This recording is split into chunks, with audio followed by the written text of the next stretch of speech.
Good morning, everyone. My name is RyChu. You can call me RyChu for short.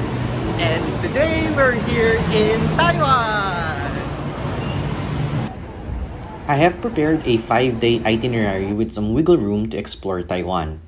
I'm here today to give you a rundown on what I visited to help you decide if you should include it in your itinerary or not. So let's play skip it or go for it.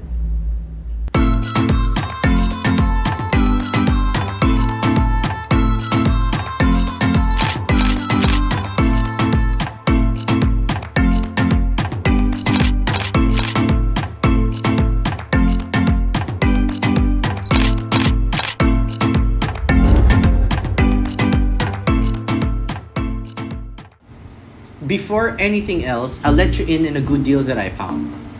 I've always enjoyed traveling like a local because it feels invigorating and liberating for me. So instead of booking group tours and such, I researched the places I wanted to visit and create an itinerary around it. Good thing with Taiwan, they have this fun pass that I bought from Klook. I recommend that you get these because it includes unlimited rides to the trains and buses around Taipei and some nearby cities. It also includes entrances and guides to some of the most popular tourist spots in Taiwan. I'll share a link to it in the description box so that you can go check it out. On to the main event. Day 1, I headed to Maokong Gondola first. Getting there was pretty easy because it's near Taipei Zoo Station, and then you just walk for about 10 to 15 minutes. The gondola ride was good for some peace and quiet, but you will not see anything worthwhile during the whole ride. When you get to your destination though, there's a friendly local neighborhood that I enjoyed exploring. Ice cream. But with all the effort to get there, I will skip it.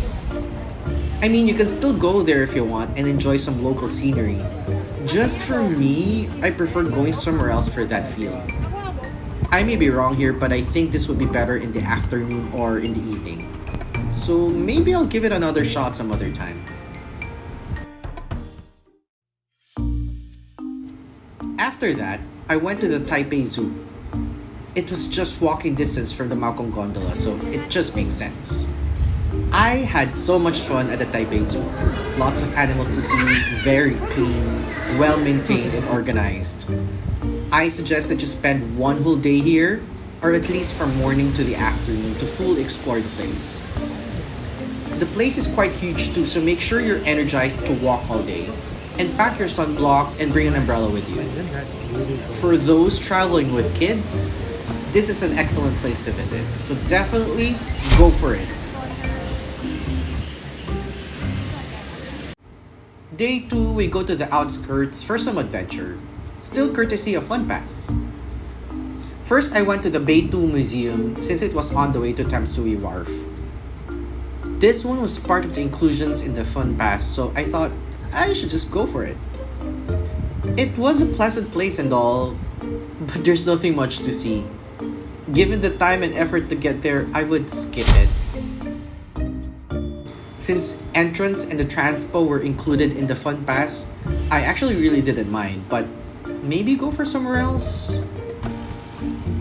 Tamsui Wharf was the next in my itinerary. This looks like a good place to chill. It's like an all-day night market with some food and trinket shops on the side. I unfortunately had some issues with my Fun Pass because apparently the round-trip boat ride to Fisherman's Wharf was not included in the package anymore. Okay, so I'm getting a little frustrated here already. There has been some misunderstanding. I'm supposed to get a round-trip ticket to the Fisherman's Wharf, but I didn't get that. And I'm not getting any help, so I'm just gonna enjoy. There are interesting stuff to see here anyway, so I'm all good.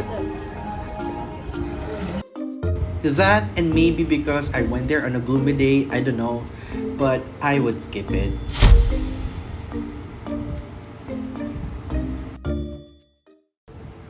Day 3 was a booking I made via Klook going to Wuling Farm. This was far from the city, so I thought just booking a tour with a pickup point from the city would be easier. If you like nature trips, this would be a good place to visit, but it would have been more worth the while if you plan ahead. Make sure you visit this place when the cherry blossoms are in full bloom, or if you fancy the other flowers, check their schedules ahead of time. They have a schedule for different flowers to bloom all year round, and it depends on the month you visit. I was lucky enough to still see a few during my visit, but I imagine it would be so much better if it had been somewhere around mid-March.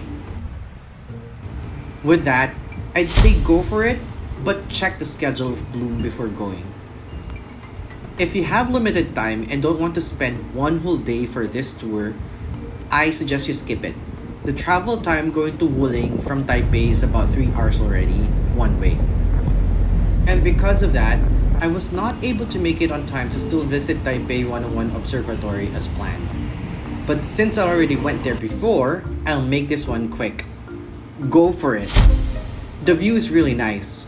I suggest you go there during sunset and stay there until evening to see a sunset view and night lights. Also, if you do plan to get the fun pass, this is one of the attractions that costs a lot if you buy them separately. So make sure you include it in your trip.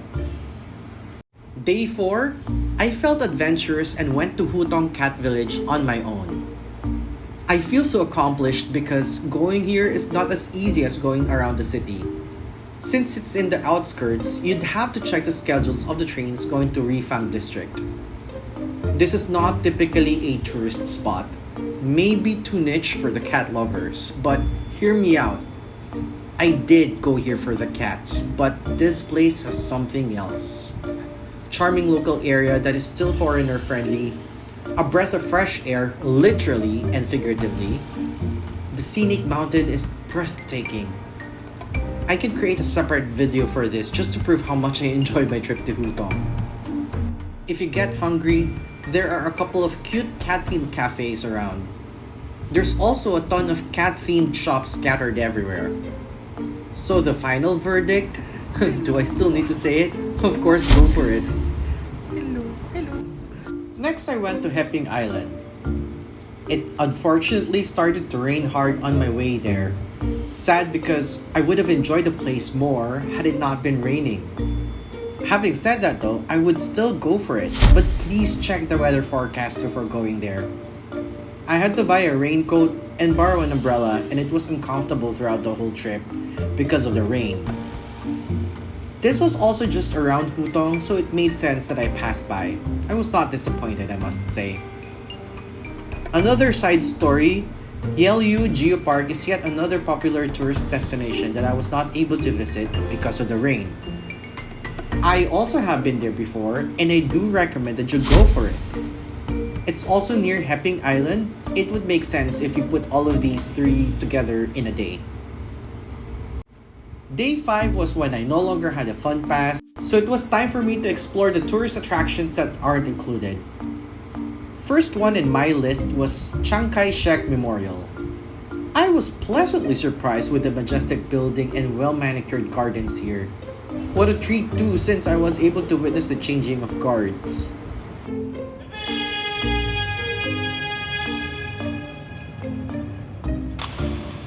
It also seemed like this place is a venue for performers to practice, like all sorts of performances.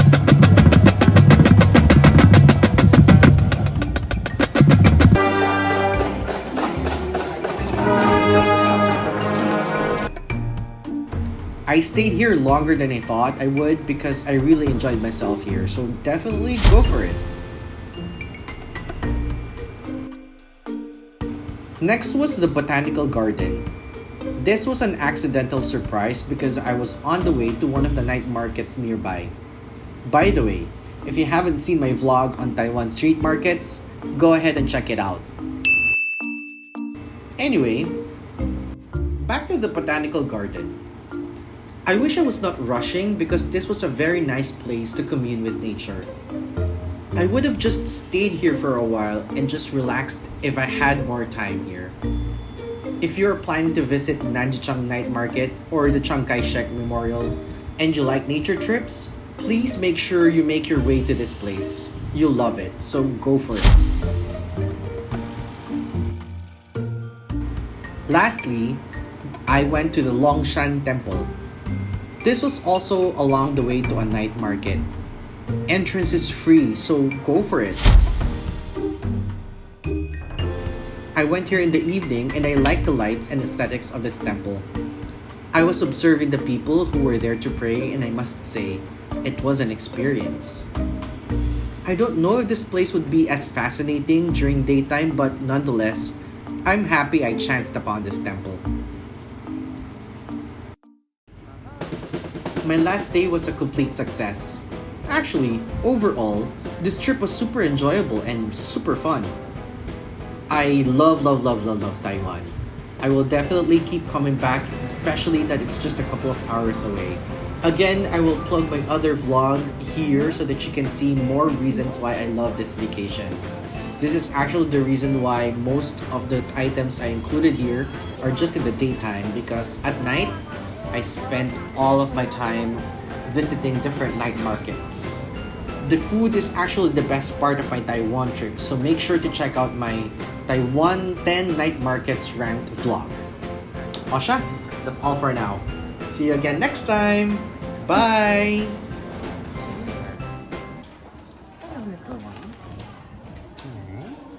Ay.